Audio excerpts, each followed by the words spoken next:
Friends, ఏదైనా కావచ్చు, recruitment ఏదైనా కావచ్చు, డిఎస్సి కావచ్చు, ఏపీపీఎస్సి కావచ్చు, ఏదైనా కావచ్చు. రీసెంట్గా ఏపీపీఎస్సి గ్రూప్ 1కి సంబంధించిన రిజల్ట్ కూడా క్యాన్సిల్ చేయడం జరిగింది. ఎందుకంటే అక్కడ అవకతవకలు జరిగాయి.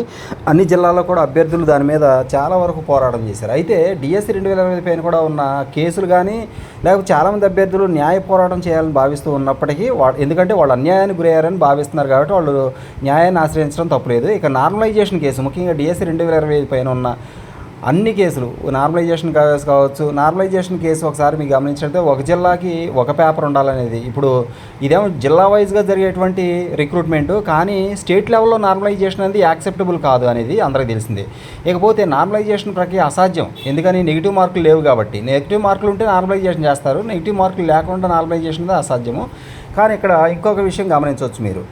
మరొక పాయింట్ ఏంటంటే, మెరిట్ లిస్టులో టెట్ మార్కులు చూపించని కేసు. అంటే మెరిట్ లిస్టు ఇచ్చారు, దాంట్లో టెట్ ఎన్ని వచ్చి టోటల్ ఇచ్చారు, టెట్ ఎన్ని ఇచ్చారో తెలియదు.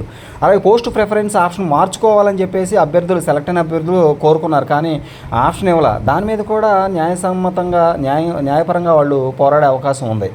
ఇకపోతే నార్మలైజేషన్ విషయంలో న్యాయ పోరాటం చేసే అవకాశం ఉంది. మెరిట్ లిస్టు విషయంలో టెట్ మార్కులు ఇవ్వకపోవడం న్యాయ పోరాటం చేసే అవకాశం ఉంది.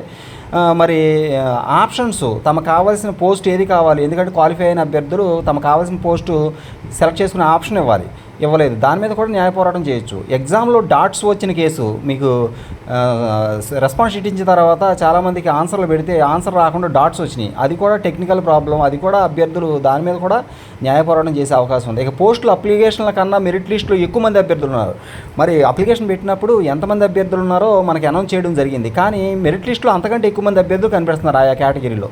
మరి దాని మీద కూడా న్యాయ పోరాటం చేసే అవకాశం ఉంది. లాంగ్వేజెస్ వారు 2A పేపర్ క్వాలిఫైయింగ్ అనుకున్నా అవ్వకపోయినా కానీ, యాక్చువల్గా లాంగ్వేజ్ వాళ్ళు టెట్లో 2A పేపర్ రాయాలి, అది క్వాలిఫై కాకపోయినా కానీ నాన్ లాంగ్వేజ్ టెట్ మార్కులతో మెరిట్ లిస్ట్ ఇచ్చారు.